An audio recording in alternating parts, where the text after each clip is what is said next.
How many guys here, how many people here in relationship, married? This guy raised his hand like he was in school and shit. I'm married. Present. How long you been married? Let me check my brain. He has no fucking idea. 2014. You were in big trouble. You had to write it on your ring. You had to write it on your ring like it's a graduation ring and He wrote on shit. my ring. So you don't forget.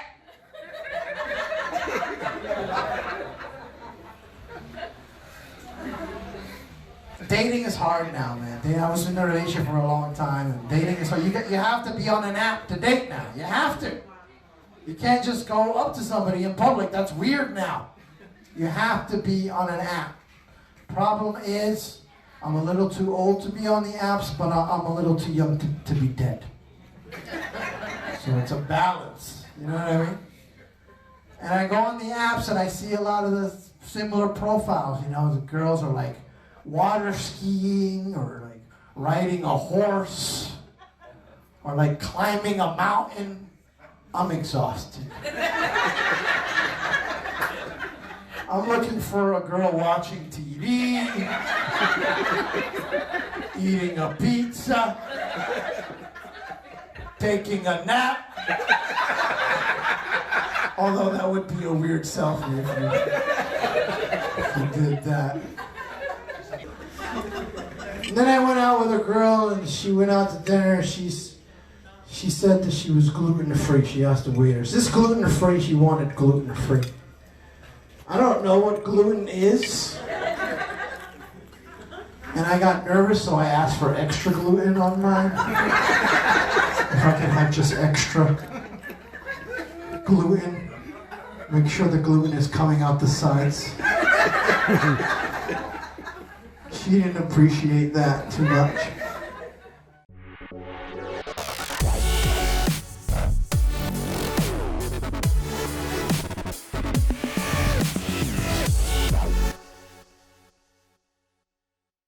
Hello, hello, hello. Yes, we made it. We're here. How are you guys? Welcome to a new episode of Lasvic Live. I am your host, Lasvic. Tonight is all about relationships. Relationships.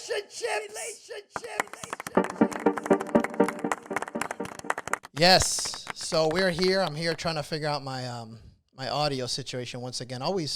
There's always audio issues, guys. Always. See if I can get some music into the stream here. All right, great. Let us know you're out there. Let us know you're alive. Let us know if you're in a relationship, if you're even in a toxic relationship. I want to know. I would like to know. I myself know absolutely nothing about relationships. So sound off in the chat if you're a relationship expert or if you know anything about relationships. You probably know more than me. Tonight, I have a very special guest. I'm super excited to have him on. He is an author. How do you say? How do New Jersey people say it? Author, relationship coach, friend. We go way, way back. Please welcome to the show. Oh, Edward Cruz like to. Thank you so much, Ed. Without further ado, please welcome to the show, Michael Navarrette. Michael! What's going on, brother? How are you? How you doing, brother? What's going on, my man? I'm good. How are you? Edward Cruz, what's up? What's up, Edward Cruz? Edward, how you doing?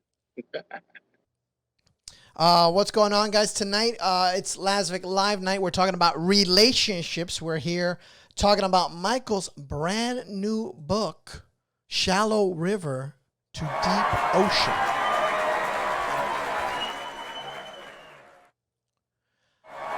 Of course, we're here to talk about the book. Thank you so much, Ed, for the share. Really appreciate that. Michael, welcome. Welcome. How are you, my friend? Very happy to be here. Very happy to be here. I know you're super busy, so I always appreciate it when you reach out and you give me your platform, man.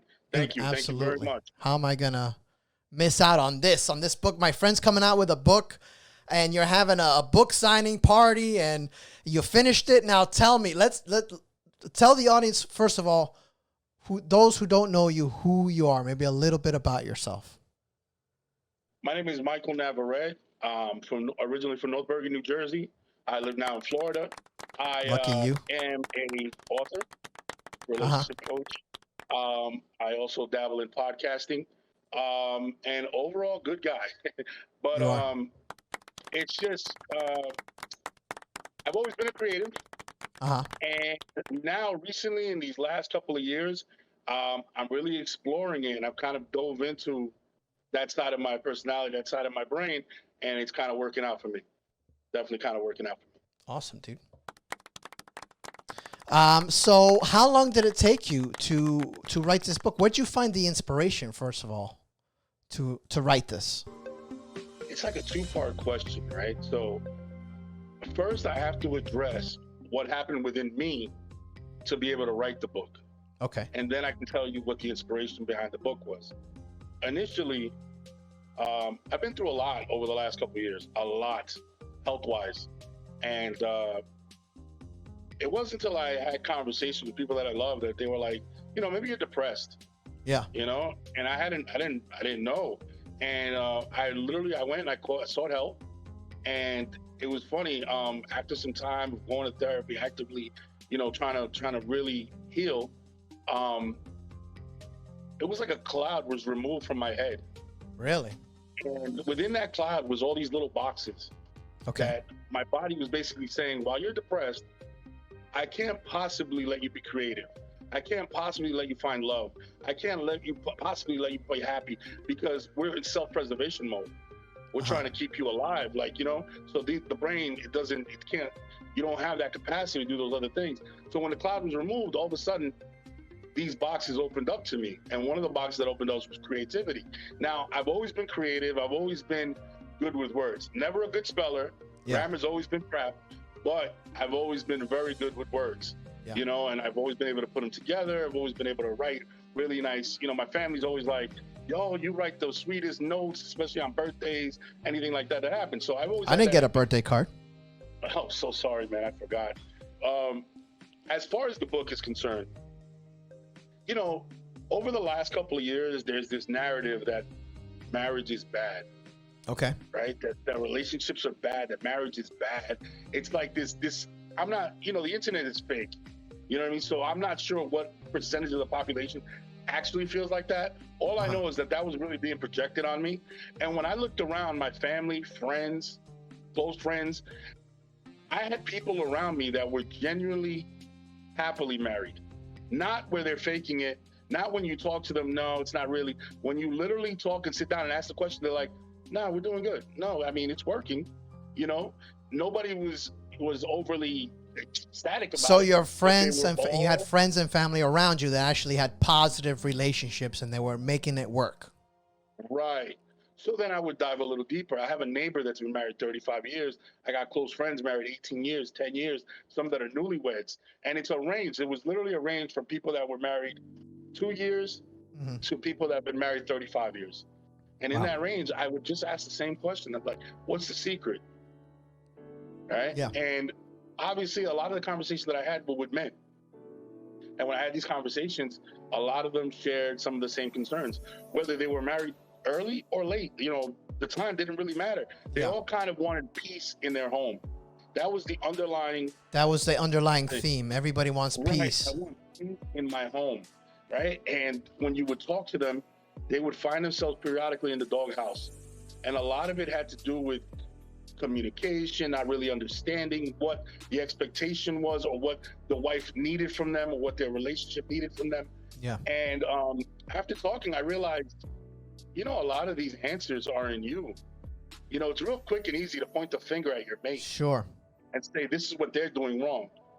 But the truth is, a lot of the answers within relationships, as men, if we look inside ourselves, a lot of our insecurities, they were there way before we ever met this woman. Yeah. A lot of things that we go through, that we do experience, they've shaped us. And if you listen and pay attention, a lot of times she's giving you all the cues on how to treat her and how to fulfill her needs. And I've always felt like relationships are like trickle down economics. You know how they say happy wife, happy life? Mm-hmm. Well, in a relationship, it seems the underlying thing was that if you made the woman happy, Mm-hmm. she generally wants to share the happiness with her family right away. And what I found was, guys, put the work in. There's guys that I know that put more work into their fantasy football lineup Yeah. than they do into their relationship. Imagine you dedicated that hour weekly to your relationship. Instead of You know, the fantasy thing. football. Yeah. Yeah, and then the last part of it was I wanted to write the book, right? I was hoping to write a book that I would want my daughter's future husband to read. Okay. That's the book I really was aiming for. If I could put it down, the essence of it, I really wanted a book that if I hand this to my daughter's, when I'm long gone, if like they give this to my daughter's husband and he reads it, he will understand that's the manual on how to make my daughter happy. Interesting. Interesting. Her, you know? And I think with the input of the people, because what I did was, it was about men, it was for men. Yeah. But the input that I got from women is what guided me along. And I would literally step by step ask, like, hey, is this right? What do you think? Yeah, that's exactly what I'm thinking. Or that's exactly what I would say. Oh my God, is that what he's thinking? And I would kind of walk, and I had about 5 or 6 people, 2 in particular, my girlfriend Yubi and my sister Ceci, that I would go to, and my other sister Michelle, that I would go to constantly and be like, hey, listen, what do you think of this? And I would, as far as the woman, anytime I dove into like a woman's perspective, I would definitely pass that on to them.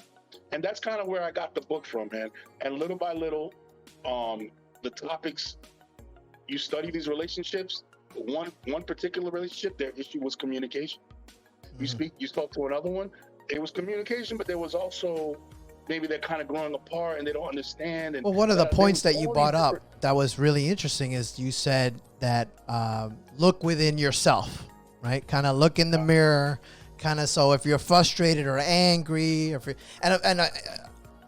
I know nothing about relationships, zero, but that makes sense to me that you would look within yourself, because I'm always looking when I'm dating there was a theme that I kept coming across, and it was rigidness, right?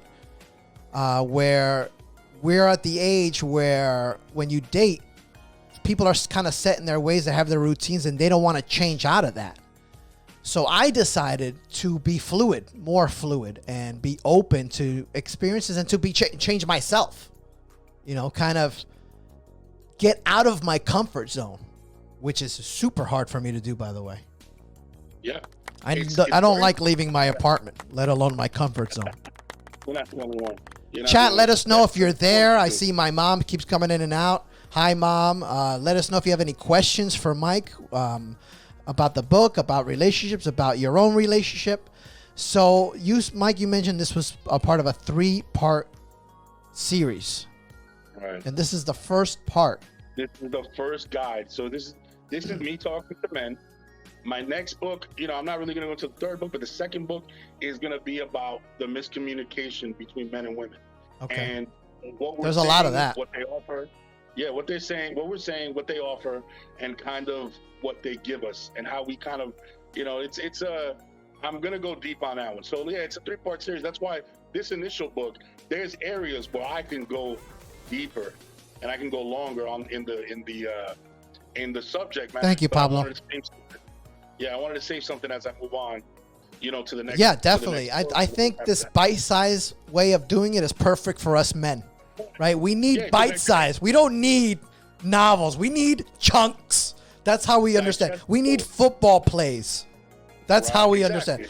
We have a question already came in from the chat, Mike, if you don't mind.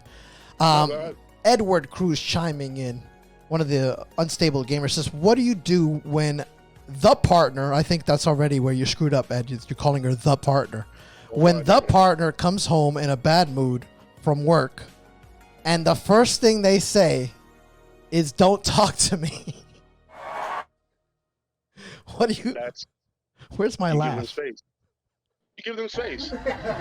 You give them space because eventually, if the relationship's in a healthy state, so you give them space because for a woman, communication equals love. So if she's not talking to you, you need to worry, Edward. I'm not gonna lie to you, because for a woman, communication equals love. Okay, so if she's not communicating with you, you got to ask yourself, where's that communication going? It's not necessarily going to another man or anything like that, but it's definitely going to a friend. See, what happens is men. So you're right, saying give her space. That's give her some space. Yeah, initially give her space. Give her what she's but asking also, for, basically. Yeah, but also, no, actually she's not. I'm gonna backtrack. Okay, school me, dude. School me. No, he has to give her space because he needs to figure out what the underlying issue is. Because if the relationship is healthy, she's gonna talk to him. Okay. See, most men, they have the opposite problem. They get home from work and their girlfriend or wife asks them, "Hey, how was work?" And men usually say, "I was all right." You know what they really want you to do? They really want you to ask them, "Hey, how was your day at That's work?" a good point, you know dude. That's a good point. Yeah, you know what ends up happening? Well, and then Teresa came and then she sat down. Can you believe this? And she ate my lunch. And that girl's trying to ruin my life. And they give you the whole rundown of their day, right? Yubice Gomez, welcome to the stream. Sorry to interrupt you, Mike. And also Carmencita. Hi, Carmencita. Nice to see you. Hi, Mom, once again. People are jumping on in. They like this topic, Mike. They're interested. Let's bring up the book right now just to remind them that we are here with author Mike Navarrette. Is that French, dude? Navarrette. He's written the book Shallow River to Deep Ocean, a man's guide to understanding his woman by first understanding himself. By first understanding himself. So the book is coming out. Is it out yet, Mike?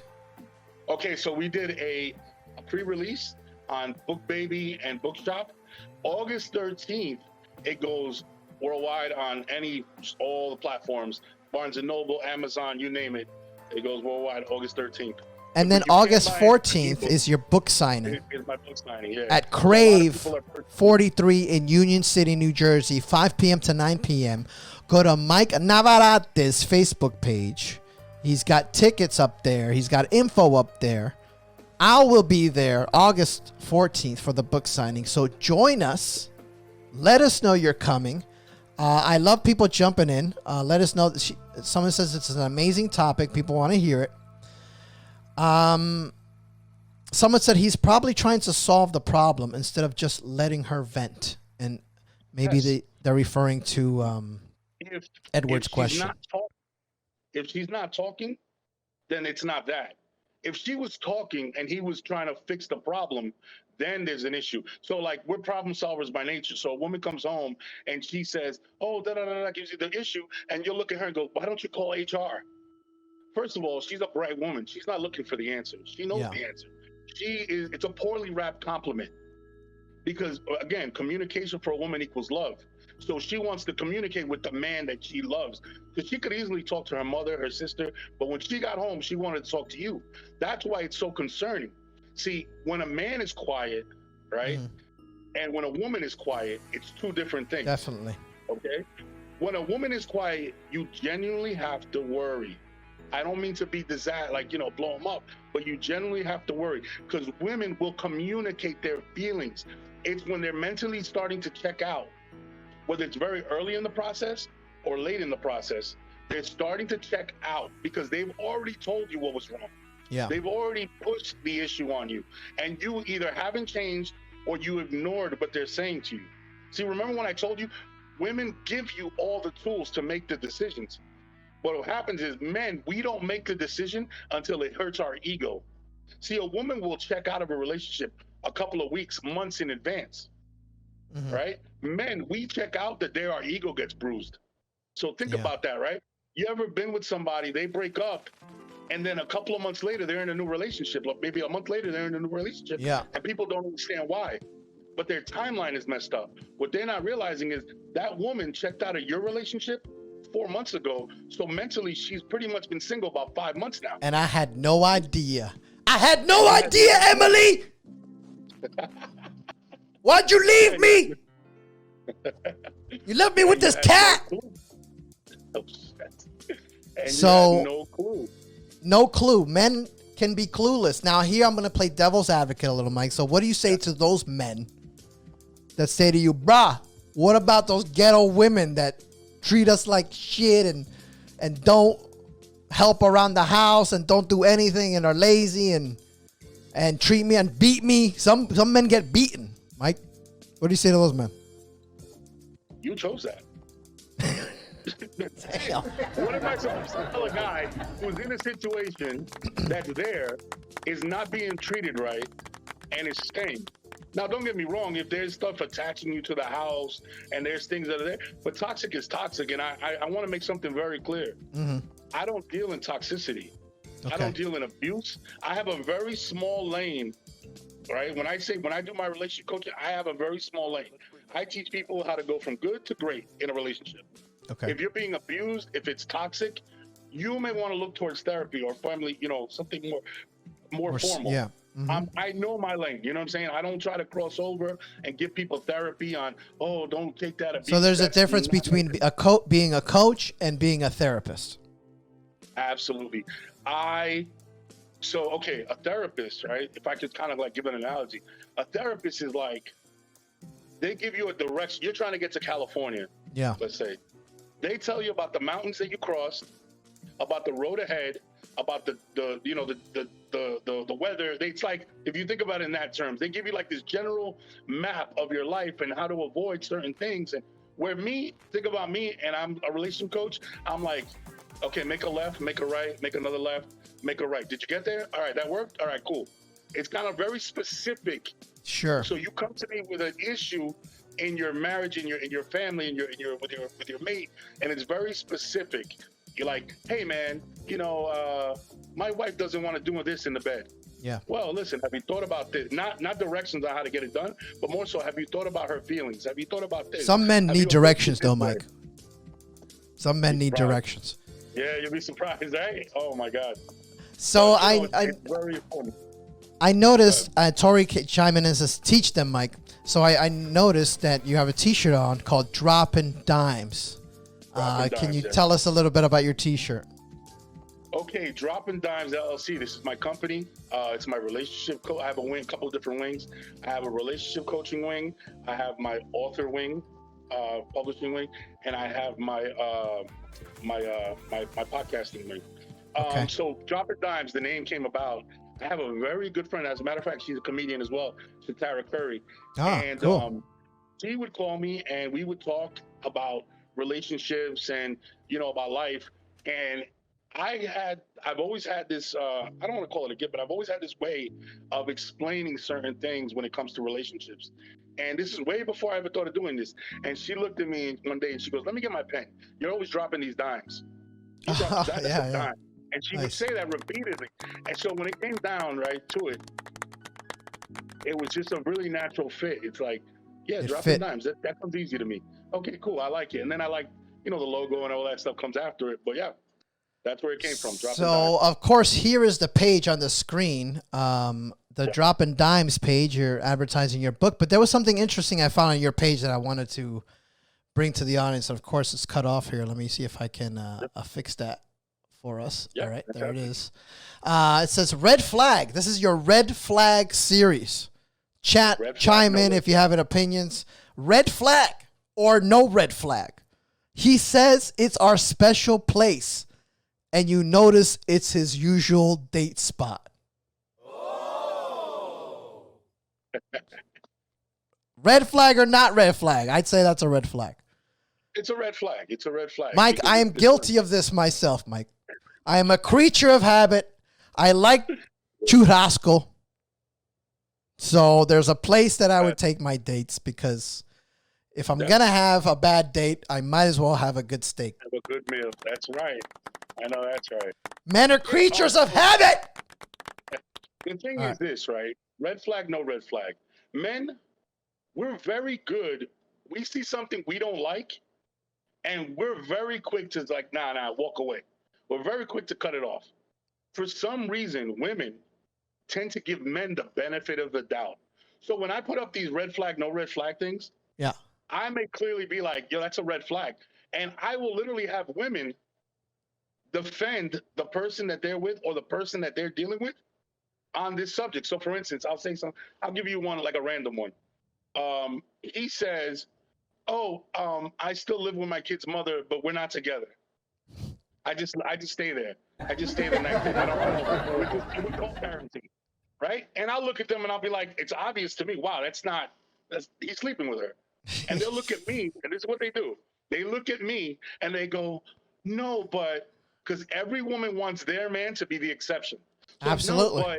No, not, but he said, and I'm like, yeah, I know what he said, but no, and then they'll fight me on it, only to find out a couple of weeks later that I warned them way in advance what it was, But men, so women, when it comes to red flags, right? If the red flag affects them in any way, they jump all over it. But if it's about you and how it affects you, it doesn't matter. So, for instance, I gave out one, and one of the no red flags I put out was his mother washes his laundry once a week. Whoa. Overwhelmingly. That must be luxurious for that man, that lucky man. Overwhelmingly, 90% of the women said red flag. That's a huge red flag. Oh, wait. I said, he's been to prison. He's done jail time. Right? In my mind, I was like, I'm going to get a lot more red flags. I think it was 70% no red flag. So, because women, so what you're saying is that women prefer a man that goes to prison over a man that doesn't do laundry. Yes. Listen, I use Tide Pods. I throw 2 in there. Blah, blah. Done. One affects her. Because what she says is, he wants a mother. He's a mama's boy. I'm not going to do that for him. So I can't be here. I'm not going to do this. I'm not doing this relationship. No, because I can't be. Now, on the other hand, he went to jail. I didn't go to jail. And he's out of jail now, and he's doing okay. And that reminds me of something, Mike, that I want to ask you. First of all, I want to welcome Lucy, Mara, Germania, and Chanel all to the stream. How you doing, guys? Welcome to Las Vic Live. I'm here with author and relationship coach Michael Navarrette. We're talking about relationships. If you have a question, now is the time to ask. Edward Cruz chiming in again. He says, how do we listen to the partners? Wouldn't you say my partner, Mike? To the partner's problems and not roll our eyes, he says. How do we listen? It's easier said than done. It's easier said than done. Like, I'm not going to lie to you. There's going to be times where she's going to come to you and what you think is something petty. Yes, I get it. I understand that. But understand what I'm telling you. When she's coming to you, it is a poorly wrapped compliment. My man, there is no higher compliment than a woman communicating her feelings with you. She's literally saying, I love you without saying I love you. So if you're not accepting the I love you, you're not fulfilling a need that she has. She literally, that's a need. Wow, dude, Mike, you took, he was being a smartass. He asked a smartass answer, but it's actually an actual valid question because a lot of men come home from work and then we're like, the last thing we want is to petty shit, right? But you took the smartest answer and you gave us a real answer. Thank you for that. That was actually really awesome. But you're absolutely right, 100%. And if you're lucky enough to get a woman's love, then you should maybe remind yourself that you have to be there and listen. And I'm a horrible listener, Mike. Horrible. Here's the thing, Laz. It manifests itself in other areas of the relationship. If you give her everything she needs, you fulfill these needs that she has, right? There's needs to communicate. There's others, obviously. She's complex. She's a woman. There's other areas. You fulfill these needs. She's going to turn around and do everything that you would want. When she's fulfilled and happy and stress-free and doesn't, safety and security, when she's secure, she's happy, she's safe, guess what? She's going to turn around. See, a lot of men will not understand why the woman's not lighting up in the bedroom. Mm-hmm. Puppy, you're not communicating with her? Guess what? That's where it manifests itself, in the bedroom. You're not touching her mentally. You're not touching her mind, which is what she needs. She needs to be fulfilled. And if you're not doing that, guess what, buddy? Don't complain when you're not having sex or when your sex life is average at best. You can't, you know what I mean? So you have to give a little bit. You have to give that communication. Don't get me wrong. I'm not saying be perfect. Nobody's perfect. You're going to have your days where you don't want to hear it. But if you're more good than you are bad, I guarantee you it will show. and she will return the favor. She will reciprocate the energy. She will reciprocate the energy. She will bring it right Okay. back to you. Whatever you invest in her, she's gonna come right back to you with. Let me ask you this, Mike. What if a man is giving their all, time, money, maybe too much money? What do you say to those men that they feel like they're taken advantage of? You're a simp. Oh, wow. That's it. That's a There's new no- 2020 word, right? Simp, Yeah, 2021. I'm not gonna. Can you sit tell here us and what tell a you- simp is? I'll be honest with you, I don't know the actual definition, but I think it's just something like a sucker. Somebody who knows somebody's taking advantage of them. Somebody's taking advantage of them, and they stay there anyway. And they stay And anyway. They try to buy the love. They try to buy the affection. Yeah. Or they try to do things where the woman just completely dominates. See, the thing about it is, I have a chapter in the book called "Sensitive, Not Soft." Women want sensitive. They don't want soft. Yeah. A man with no backbone, a woman doesn't respect him. They don't And if want she doesn't that. respect you, she's not attracted to you. Sure. So sensitive is when you're aware of your surroundings and the feelings of the people that are around you, and you respond. Soft is when you're in your own feelings Yeah. and they're primary, and you're crying, you're sad, and you're allowed to be vulnerable, but you're weak at the wrong moments when she needs you to be strong. Absolutely. Damn, Mike. Thank you. Next red flag. Is this a red flag or a no red flag, chat? His car is in his ex-girlfriend's name.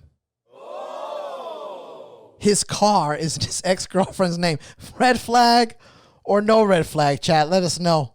You got everybody here interested in the conversation, Mike. If you have any questions about your relationship or a relationship, Let me know. chime in now. We got Mike here for free for you on Lasvik Live. He's here talking about his new book. I have it here. What happened to my graphic? Oh, it's in the other screen. It's in the other screen. A man's All right. guide to understanding his woman by first Boom. understanding Shallow River to Deep Ocean. And I like the name Shallow River to Deep Ocean. And I like the whole theme of looking inward. I think that's a great advice to give people, because you don't really know. You can't control another person. You just can't. You cannot possess nor control, no matter how hard you try. And I know there's some men out there that think possession is love. Right. Absolutely. Right? Yeah, So no. can you elaborate a little bit on that? There is nothing, you can't force anything. It has to be organic.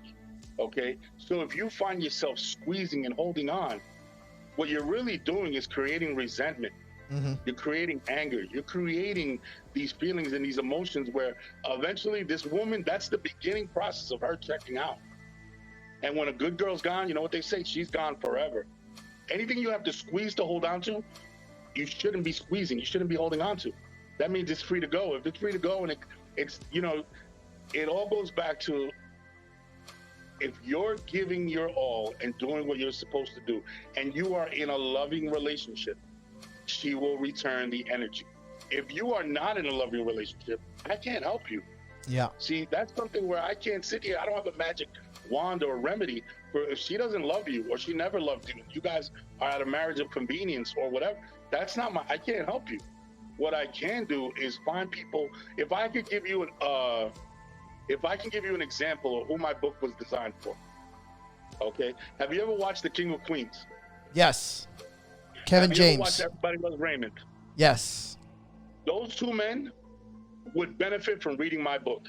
They're loving, they love their wives, they're amazing husbands, they're great people, but they misfire and they end up in the doghouse every now and then because sometimes they misread her, they're not listening, they're not paying attention, they dismiss feelings, little things that make them That end up add in up. the doghouse. Right. And if I had to say or target audience, those two guys are who my book is designed for. Okay. Those type of people, that they're great guys. Their wives love them. They're in loving marriages.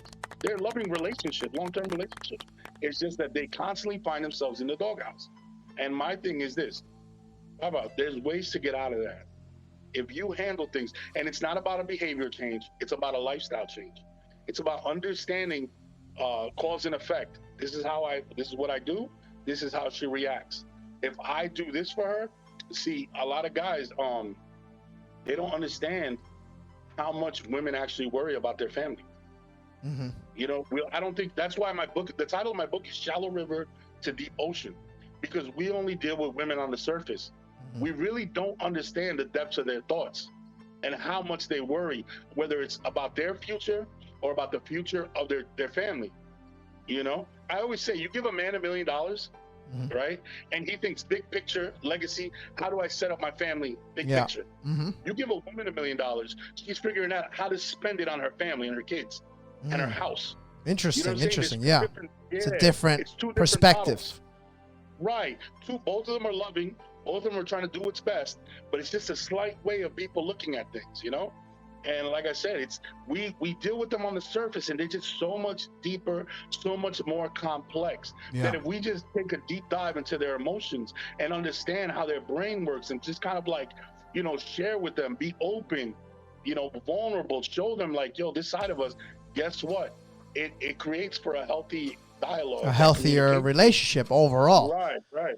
Question of the day, and this is all on Mike's Droppin' Dimes Facebook page. Go there, join it. You can also find the book signing here. Question of the day, chat. Can a man get out of the friend zone? Can a man get out of the friend zone? That's an interesting question, Mike. Very. Enlighten us. What I mean, I don't know. I don't know if a man. I think it's impossible for a man to get out of the friend zone. To be honest with you.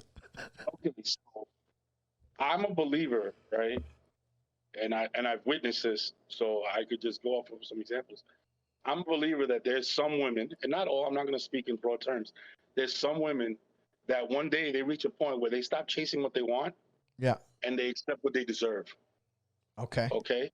And a lot of times, what they've deserved all along is that guy that's been right under their nose, that has proven to them that he'll be there for them, that has helped them during the dark times, that when she needed a cry under somebody's shoulder, he was there. And a lot of times that does happen. I've seen it happen. Now, initially, can a man get out of the friend zone within, you know, like we're friends, right? No, because a lot of times a woman will share, and she shares with you from the perspective of a friend. And when you come out with your feelings, it's almost like a betrayal. Sure. It's almost like a betrayal. They're like, oh, you had a hidden agenda when I was sharing with you. That's not fair. That's not right. And you get that. But if some time passes, there is the ability for somebody, and maybe some time apart, where you both grow. And like I said, it's like, I look at it like this, right? When I was young, I wanted a Lamborghini. Mm-hmm. I wanted a Lamborghini, right? And that's what I've always wanted. And then I got older and I had children, right? I had a daughter and I had kids. And all of a sudden I was like, you know what? An SUV makes more sense. Did I settle? No. I actually went with what made sense for my life. And a lot of women will do that. They want the 6-figure, 7-foot-tall guy, and then one day they say, oh my God, but this guy will be there when I'm sick. He's going to hold my hand. He's going to do this. He's proven to me that when I needed a ride across town and my car broke down, when I called him in the middle of the night because this guy left me on a date because he was pissed off that I wouldn't put out all this other stuff, he was there for me. And they look and they're like, oh my God, this guy's been here all along. They say love is friendship set on fire. Oh, they say that's why when you're in a loving relationship, you'll hear people say stuff like, oh, he's my best friend, or she's my best friend. See, I just learned that. I can honestly tell you, I'm not a perfect human being by any sense. I used to have women tell me, oh, but you're my best friend. I look at them dead in the face like, what? I got best friends. Get out of here. I'm not your best friend. It wasn't until you meet somebody that you look at them and you're like, and again, love doesn't come in like a hurricane. It comes in like a quiet storm. And one day you look up and you're like, oh my God, I'm in this relationship and you're my favorite person on earth. Holy shit, how did this happen? You know what I mean? And a lot of times that person's always been there. See, now let's flip it. Men, you can't come out of a man's friend zone. That doesn't happen. Here's my theory on this. Whoa, that's a big statement right there. You can't come out of a friend's and Mike, there's a difference between a man letting you get out of the friend zone and sleeping with you anyway and just being friends with you. Well, check it out, right? So this is the point. So we compartmentalize. Careful, ladies.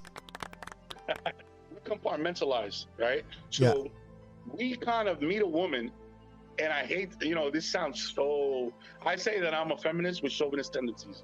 That's what I say, but that's who I am. And this may sound a little short, but I'm gonna put it out there. We put women in boxes, okay? And there's a lot of different boxes in our head. There's the "I'm just gonna sleep with you" box. Yeah, men and love you will putting never things be in boxes, by the way. Yeah. Yeah. and you'll never be more than that. There's the there's a future with you box. Yep. I'm gonna put you over here. There's the friendship box, but there's two boxes. There's the "you're like a sister to me. I would never touch you. Yeah, you gross yeah, me yeah. out." In that Absolutely. sense, you're just a friend, and that's who the box you will always be in. Well, now, does that exist, Mike, though? Can a man be friends with a woman? Oh yeah, and then there's another box. Thank you. This is where we can agree. Here's where the other box is. The other box is I call you my friend.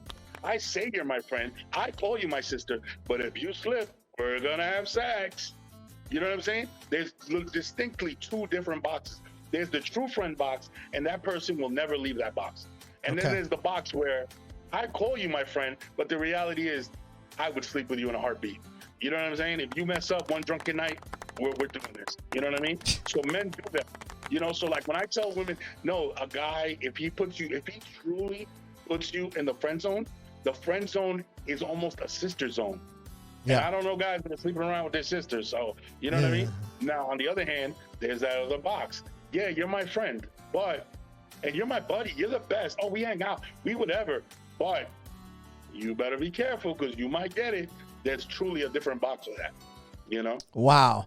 Okay, this is the last red flag for the night. Last red flag. If you have a comment, please share in the chat. Red flag or no red flag? Your best friend doesn't like him or her. Is that a red flag or is it not a red flag? Your best friend. Now, Mike, what if your best friend's a girl? See, so I stumped with him. this subject, I asked women this question because Okay. I would like to know what their thoughts. As far as me, I don't let the people around me dictate who I'm with. But what I will do is I'll put my awareness. So red flag, that's the one thing I want to clear up. Red flag is not necessarily something you'll stop talking to somebody about, Yeah. but it is something that you put your awareness on when you see it. So for instance, if my best friend, female best friend, doesn't like this woman, now I have something. I listen. Okay, what do you Yeah, see? right? You Now, start. Yeah. you're my best friend. I trust you. Okay. So what do you see? If I don't see it, I don't see it. And I'm not gonna cater myself to go look for it. But I will put my awareness on certain- Gotcha. So like if she says something like, yo, she's constantly on her phone and flirting with guys. Something like that. Or we went out and she was hitting on dudes or whatever. And I'm like, yeah, okay. Now I'm paying attention to how she moves. You know Yeah. what I mean? So that, I would raise the red flag. It would be a red flag. Tori says not a red flag to me, at least. Edward says, so what? Welcome, Graybeard. Graybeard in the house. He says, I just came here for the chicks. All right. It depends on how much you value your best friend's opinion. At the end All of the right. day, that's what it comes down to. Amazing. Do you Amazing, value their Mike. opinion or not? So we've learned lots tonight, Mike, about relationships. Now, I'm sure the audience, the chat, would love to know how you met your wife and how long you've been married. Okay, so I am in a long-term committed relationship. I'm not married, Okay. but I once was married, did the single thing, and now I'm in a long-term relationship. As a matter of fact, me and her, we were in 5th grade together in Horace Mann. Oh, wow. Get out of here. That's Yes. amazing when you find a 5th childhood. grade, Horace Mann. That's North Bergen, amazing. New Jersey. So you guys And- really know each other and the ghetto-ness of North for Bergen. years, you know, you go your separate ways. You have your experiences, your heartbreaks, your setbacks, your everything. I'm a believer that all those experiences, everything shapes you. Yeah. If I would have met her 5 years ago, this wouldn't have worked. Yeah. I would have cheated on her. I would have been all over the place. I would Sure. have been sleeping around. It wouldn't have ever worked. Yeah. But God needed to show me, or the universe needed to show me the pain of being broken up, the heartbreak of this. Let's learn this lesson, mature in this area of your life, Sure. and then get out of this depression I was in. Learn that it's okay to love and be loved, that I'm lovable and I could love. And once I was able to do that, you introduce the right person, and it's like it happens organically. Like I said earlier, love doesn't come in like a hurricane. It doesn't. Anything that you're overwhelmed by, oh, they swept me off my feet, I'm in love, oh my God, he's the best thing I've ever met. That's not sustainable. Yeah. Because you fall in love. See, people always confuse in love and love. They'll say something like, because they've watched too many movies, oh, I love him, I'm not in love with him. Yeah. Oh, then that's the real feeling. Love is the real feeling. In love is when you could fall in and out of love. There's couples that are together 25 years. Sure. And when you talk to them, they were like, well, between like 2014 and 2016, I couldn't stand them. Yeah. I was out of love, but I always loved him. I always cared if he ate. I always cared. And then relationships, they swing up and down. My buddy, Jesse Briggs, he's an MMA coach out in El Paso, Texas. He calls it the matrix. Mm-hmm. That when you're making all the right moves and you guys are on the high, and basically what they say is that when relationships, they have ups and downs, right? When you're in the up, that's happiness. When you're on the bottom, that's where you gain the wisdom. See, that's where couples make or break. When they're down here, when they hit the lull in a relationship. Yeah. You ever met somebody and for the first 3 months, they're in love. Mm-hmm. That 4th month here, and all of a sudden they're like, nah, it's not going to work. And you're wondering what happened. Well, what happened was they didn't survive the first dip. With the affection, the sex. Gotcha. A lot of the things slows down. They didn't survive that. You know why? Because the love, the underlying feeling wasn't there. See, the only people that survive that is when the only thing you have left to hold on to is the choice that you have to commit to each other, the love. And you guys are together. And the teams, right, the people that survive those lulls, see, there's 2 types of people. The people that don't survive, they take an individualistic approach. Yeah. I heal over here, you heal over here, and I deal with it, and you deal with it. And that's how the people that survived, they came together. They came closer. I see. And they came out of it. And then the thing is this, you gain the wisdom because once you're able to recognize that your relationship is going to have ebb and flows, Mm-hmm. now, see, that's why the 35 couple, the couple that's been together 35 years, when I talk to them, they can recognize when their relationship is taking a dip and when they need to reconnect. See, what they do is they, when I asked him, what is it about you two? What's the secret? He mentioned the usual, spirituality, she's this, she's that. And then he said one thing that I was like, wow, can you elaborate? He says to me, she makes me laugh.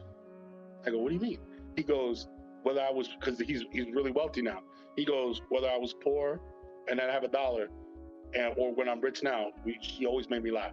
That never changed. Whether she was young and beautiful or she's gorgeous now at her age, because I still find her beautiful, she still makes me laugh. So what did they do? They found this one thing in their relationship, and it's in my chapter, a couple that grows together. Because it's important that a man grows as a man, a woman grows as a woman, but you also have something that you surround your life about. A lot of people do it. They use religion, volunteering. They use a lot of different things. What they decided to do was make that comedy. And what they would do is they would get in a Winnebago and they take a trip to the Montreal Comedy Festival by themselves. No children, no grandchildren, nothing. They're in their 70s now. And they go out there for a week to decompress. And what they're doing is when they start to see that there's a little separation between them, what they do is, because here's the thing, it's very easy to remember that somebody's your wife. It's very easy to remember that she's a mother. You know what the last thing people remember? That she's a woman. So a lot of people break apart. When I talk to divorced women, you would ask them, you're like, yo, so where'd it go wrong? They're like, yo, I remembered I was a mom. I remembered but I lost a woman in me. I wasn't whatever. And a lot of that has to do with he stopped speaking to the woman in her. And she started speaking to the man in him. And that's where the disconnect comes. Because here's what happens. Your kids grow and they leave the house. Wow. So while they're in the house, all your communication goes through your children. Yeah. You ever play the phone game when you were a kid? Yes. You play the phone game. By the time it gets to the 3rd or 4th person, the message is distorted, right?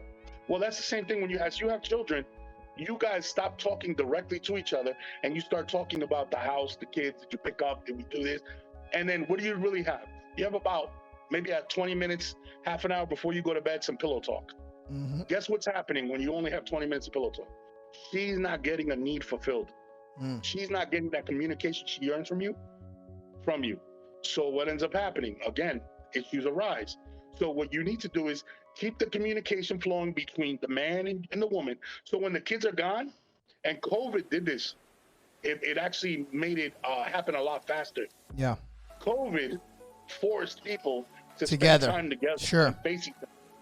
And a lot of people looked at each other and says, "Shit, I don't like the guy in you. I don't like the woman in you." So Sure, there's a they lot of learned guys- who they really were because they were so busy. So in a lot of ways, the world changed because now people have to force to slow down, including myself. But Mike, we're gonna wrap up. But before we do, I had one last story here because people are interested. You're giving great advice. Now, if people want to find you to get your advice, to get your coaching services, where could they find you, Mike?